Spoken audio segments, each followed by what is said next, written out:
I am reading Lajja by Taslima Nasrin. Chapter 4. After reaching Dhaka, Sudamoy rented a house in Tanti Bazar. His cousin Asid Ranjan lived there. It was he who helped Sudamoy find a small house. Sudamoy, you are the son of a wealthy father. Can you possibly stay in a rented house? Why not? Aren't there other people doing it? Yes, they are, said Asid Ranjan, but you've never ever known want. Why did you sell your home? Maya is a tiny thing. It's not like she's a young woman.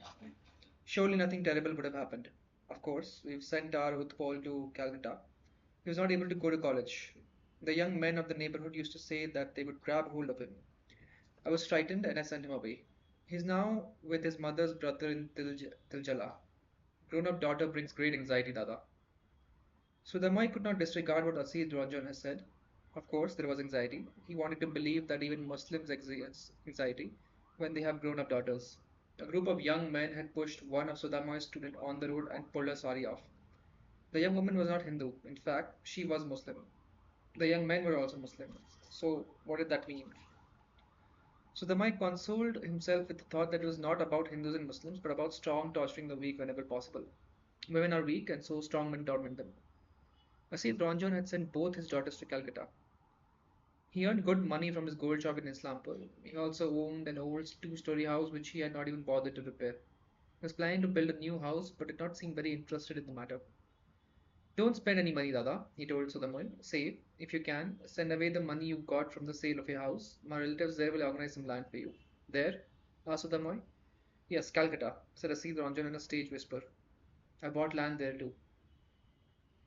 You're going to make money here, shouted Sudamoy, and spend it in another country? You're a traitor.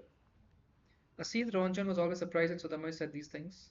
He thought that it was unusual to hear a Hindu have such views. In fact, all Hindus felt that they should not spend too much money here but save as much as possible. After all, one could not predict what turn life would take. They could all be rooted here and then suddenly people could decide to uproot them. It wouldn't be entirely unexpected, would it? Sudamai often wondered why he had come away from Mymensingh. Why had his ties to his home not kept him back? Yes, there had been trouble because of Maya. People could have problems, surely. Both the communities, Hindus and Muslims, could be troubled by abductions. Sudamai asked himself whether he had felt insecure in his own home.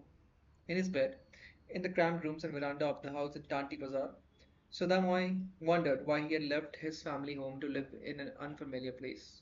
Was he in hiding? Why was it that he felt like a refugee in his own home and land? Had he suspected that he might lose the case against Shaukat Sahib and his forged documents? Imagine losing a case to prove ownership of your own home. Was it not better to leave with one's reputation still intact? Sudamai had seen one of his older cousins lose his house in the Akur Takur locality of Tangel. A land clerk neighbor wanted to grab a considerable amount of Sudamai's cousin's land. The case was in the court, and after a 5 year delay, the court took the clerk's side. Tarapodo Ghoshal finally snapped his own ties with his country and went to India. Had Sudamai too wondered whether Saugat Sahib's case would take the path that Tarapodo's had, and therefore sold off the home of his grandfather and father. Perhaps that was it. However, it was also a fact that Sudamai had lost much of his earlier social standing. The number of his friends and acquaintances has dwindled. The Hindu families were leaving in the slightest chance. Many people had died. Every few days, Sudamai would be part of a funeral procession, with the beard of a friend, relative, or acquaintance on his shoulders, chanting Hori Bol, Bolo Hori. The people who were still alive lived in utter despair. They felt that there was no value to their lives. Whenever he spoke with them, Sudamai found that he was scared too. It was as if a giant would come very soon in the dead of the night and crush them all. Everyone talked of their dream country, India, and conspired to cross the border. When war broke out in the country, Sudamai would like to often say while talking to them, you fled to India like emasculated men. Once the country was liberated, you came back like heroes. And now, whenever there is a spot of trouble, you say you'll go away to India. A cowardly bunch, that's what you are. Gradually, Jotin Devnath, Tusharkar, Kokesh Kiran, all of them, distanced themselves from Sudamai. They were not open to speaking about their thoughts. Sudamai was very lonely in his own city. It was becoming fairly apparent there was now a growing distance also with his friends such as Shakur, Faisal, Majid, and Gafar.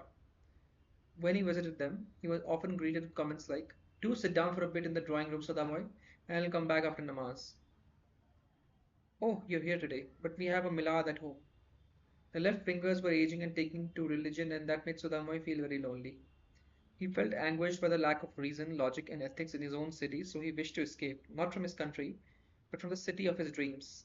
He did not want all his dreams swallowed up in the shark like jaws of a brooding blue death. In the early days, Suranjan would shout and scream in anger because they had to leave their home to live in a pigeonhole. Finally, he got used to it. He joined the university, made new friends, and began to like many things in Dhaka. He was drawn into the city's political life as well. Suranjan was sought after at meetings and demonstrations. Kiran Moi had objected to moving, but she continued to object. At night she wept as she wondered whether the frames that she had made for the beans to climb was still there.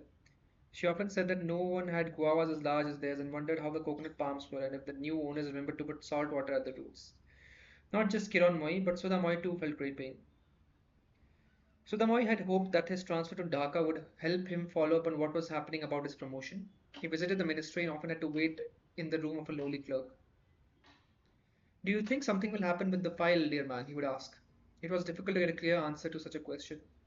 Yes, yes, they would say, and Sudhamoy would have to leave without a proper answer.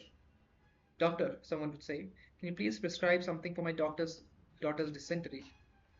I've had an ache in the left side of my chest for a few days. Can you give me something good for it? In such situations, Sudhamoy would unlock his briefcase and write a prescription in a neat script on the prescription pad that carried his name and address. Will my work get done for it, Sahib? He would ask. Do we have any say in such matters? Farib Sahib would answer, grinning broadly.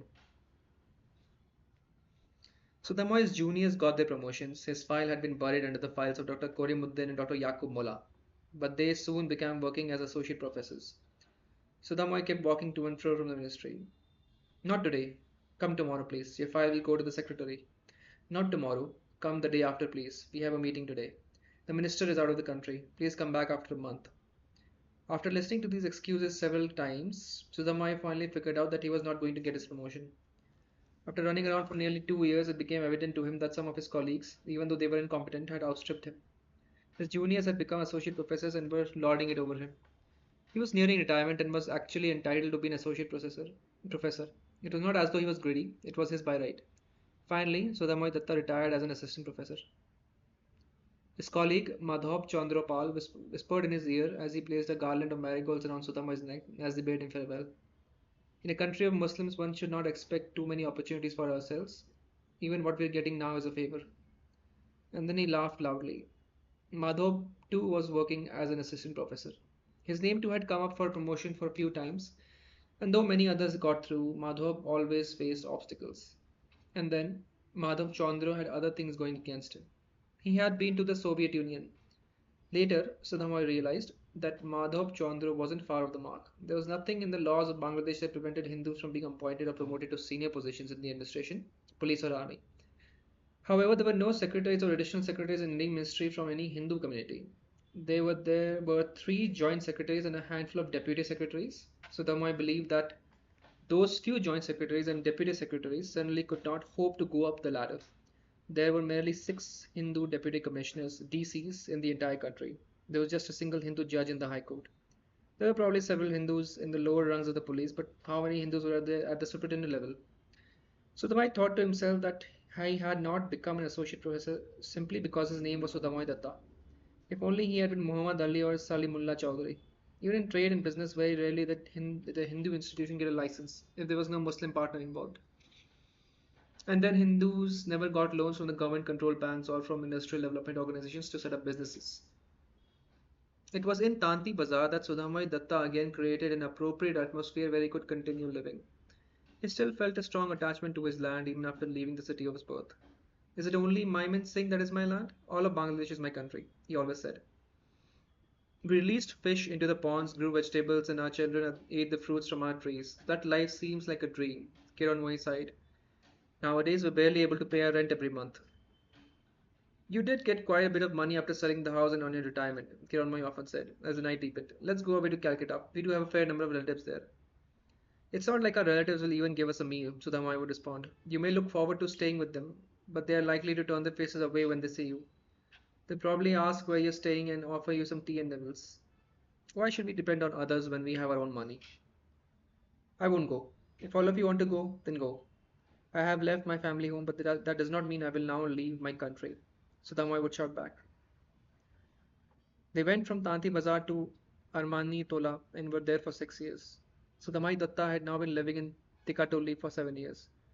Meanwhile, he had developed heart disease. He was supposed to hold a clinic in the pharmacy in Gopi Bang every afternoon, but he did not go there regularly. He had patients coming home. There was a table set up in his drawing room for him to attend to patients. There was a bed too on one side, and on another side there was a cane sofa. He also had a bookshelf laden with books. Books on medicine, literature, society, politics stood side by side. Sudamai spent most of his time in that room. On most evenings, Nishit Babu came, announcing his arrival by the flip-flop of his sandals on the floor. They would be joined by Akhtaruজ্জামান, Shahidul Islam, and Horipoto. They passed time discussing politics of their country. Kiranmai would bring them tea. She would usually make tea without sugar because most of them were elderly. Sudamai too was getting on in the years. Sudamai sat up suddenly as he heard the sounds of procession. Suranjan clenched his jaws and Kiranmai's soft dove-like bosom fluttered rapidly. They were frightened and angry. Was Sudamai not the least bit anxious? Should he not be angry too? That was chapter 4. End of part 1.